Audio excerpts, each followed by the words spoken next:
అందరికీ నమస్కారం. Welcome to Telugu world. భారతదేశంతో పాటు ప్రపంచవ్యాప్తంగా కూడా మానవులకు వచ్చే రేబిస్ కేసుల్లో ఎక్కువ భాగం కుక్కల వల్లే వస్తున్నాయట.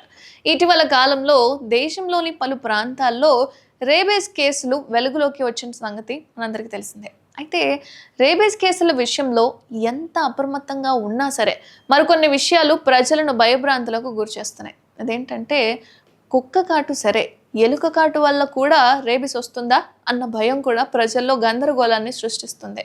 ఇక చాలామంది ఎలుక కరవడం వల్ల నిజంగానే రేబిస్ వస్తుందా లేదా అన్న అయోమయంలో ఉన్న వాళ్ళు కూడా చాలామంది ఉన్నారు. అయితే సాధారణంగా రేబిస్ సోకిన కుక్కలు, పిల్లులు లేదా కోతుల కాటుతో సంబంధం కలిగి ఉంటుంది. కానీ ఎలుకల విషయంలో పరిస్థితి కొద్దిగా భిన్నంగా ఉంటుంది. ఈ గందరగోళాన్ని తొలగించడానికి రేబిస్ ఎలుకల ద్వారా వ్యాపిస్తుందా లేదా అని, లేదా ఎలుకలు మరేదైనా వ్యాధికి కారణమవుతాయా అన్న విషయాలని ఈ వీడియోలో పూర్తిగా తెలుసుకుందాం. ప్రపంచ ఆరోగ్య సంస్థ WHO centres for disease control and prevention ప్రకారం ఎలుకలు సాధారణంగా రేబిస్ వైరస్ను కలిగి ఉండవట. అంటే ఎలుక కాటు నుంచి రేబిస్ సంక్రమించే ప్రమాదం అనేది లేదు. అయితే ఎలుక కాటు ప్రమాదకరమైందా కాదా అంటే అవుననే చెప్పాలి. అయినప్పటికీ కూడా అవి రెడ్ బైట్ జ్వరాన్ని కలిగి ఉంటాయట.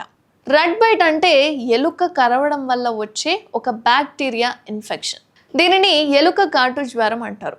ర్యాట్ బైట్ ఫీవర్, RBF అని పిలుస్తూ ఉంటారు. అయితే ఈ ర్యాట్ బైట్ ఫీవర్ అనేది బ్యాక్టీరియల్ ఇన్ఫెక్షన్గా మారితే ప్రాణాంతకరం కూడా కావచ్చట. ఒకవేళ మిమ్మల్ని ఎలుక కరిచింది అంటే వెంటనే వైద్యుల దగ్గరికి వెళ్ళి చికిత్స తీసుకోవడం అనేది చాలా మంచిది.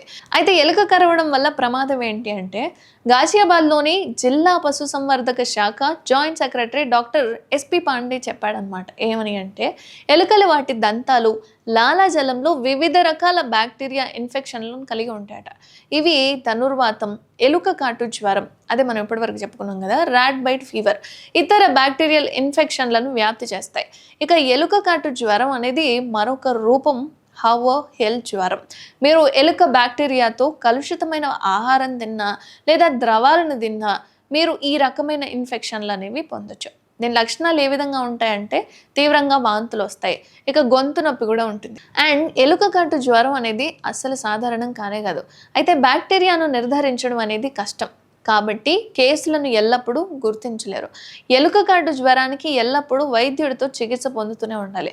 చికిత్స చేయకుండా వదిలేశారు అంటే ఎలుక కాటు జ్వరం మరణానికి కూడా దారితీసే అవకాశం ఉంటుంది. కాబట్టి మీరు డాక్టర్ని సంప్రదించాలి. యునైటెడ్ స్టేట్స్లో ప్రతి సంవత్సరం ఒక 20,000 నుంచి 40,000 వరకు ఎలుక కాటు కేసులు అనేవి ఉన్నాయట. ఎలుక కాటు జ్వరం వచ్చే ప్రమాదం దాదాపుగా ఒక 10% మాత్రమే ఉంటుంది అన్న అంచనా అయితే ఉంది, కానీ చాలా ప్రమాదకరమట. అండ్ ఎలుక కాటు ఒక చిన్న రంధ్రం లేదా కోతలా కనిపిస్తూ ఉంటుంది. ఎలుక కాటు తరచుగా ఇన్ఫెక్షన్కి దారితీస్తూ ఉంటుంది. అయితే దీని లక్షణాలు సాధారణంగా కాటు వేసిన 3 నుంచి 10 రోజుల పాటు కనిపిస్తూ ఉంటాయి.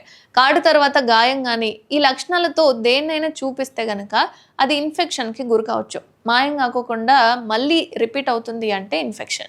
ఉదాహరణకి జ్వరం కానీ, గాయం ప్రాంతంలో ఎరుపు కానీ లేదా వాపు కానీ, లేదా చీమ్ గారడం కానీ, లేదా కీళ్ళ నొప్పులు కానీ, వాపులు కానీ, అంటే అది కరిచిన దగ్గర నుంచి మీకు ఏదైనా శరీరంలో డిఫరెంట్గా అనిపిస్తే, అనారోగ్యంగా అనిపిస్తే డాక్టర్ దగ్గరికి వెళ్ళండి. ఇక కాళ్ళపై దద్దురు లాంటివి వచ్చినా సరే వెంటనే వెళ్ళాల్సిందే. సాధారణంగా జ్వరం ప్రారంభమైన 2 నుంచి 4 రోజుల తర్వాత ఇవి స్పష్టంగా కనిపిస్తాయి.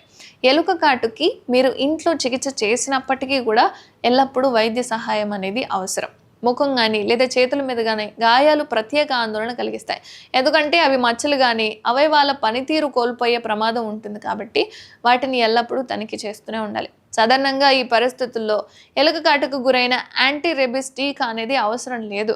NCDC జాతీయ మార్గదర్శకాలు ఏం చెప్తున్నాయంటే, దేశీయ ఎలుకల కాటుకు యాంటీ రేబిస్ వ్యాక్సిన్ సాధారణంగా ఇవ్వరట. కానీ అడవి కానీ బయట ప్రాంతాల్లో ఎలుకల కాటులకి గురైన సందర్భాల్లో మాత్రం ఎక్స్పోజర్ తర్వాత ఈ రోగ నిరోధకతను ప్రారంభించడానికి ఎక్కువ శక్తి అవసరం అవడానికి ఇస్తారట. ఇక టెటనస్ వ్యాక్సిన్ అనేది ఎలుక కాటుకి గురైన వైద్యులు తరచుగా ఈ టెటనస్ ఇంజెక్షన్ అనేది సిఫార్సు చేస్తారు. ముఖ్యంగా మీ చివరి టీకా 5 సంవత్సరాల క్రితం అయి ఉంటే కనుక ఇది ఇస్తారు. సో 5 సంవత్సరాలు మీరు తీసుకున్నారు అంటే ఓకే, మీరు సేఫ్. అంతేకాకుండా ఇన్ఫెక్షన్ నివారించడానికి అవసరమైనప్పుడు వైద్యులు యాంటీబయాటిక్స్ కూడా సూచిస్తారు. సో ఎలుక ఎప్పుడైనా కరిచింది అంటే వైద్యులను సంప్రదించి దానికి తగిన జాగ్రత్తలు తీసుకోవాలి.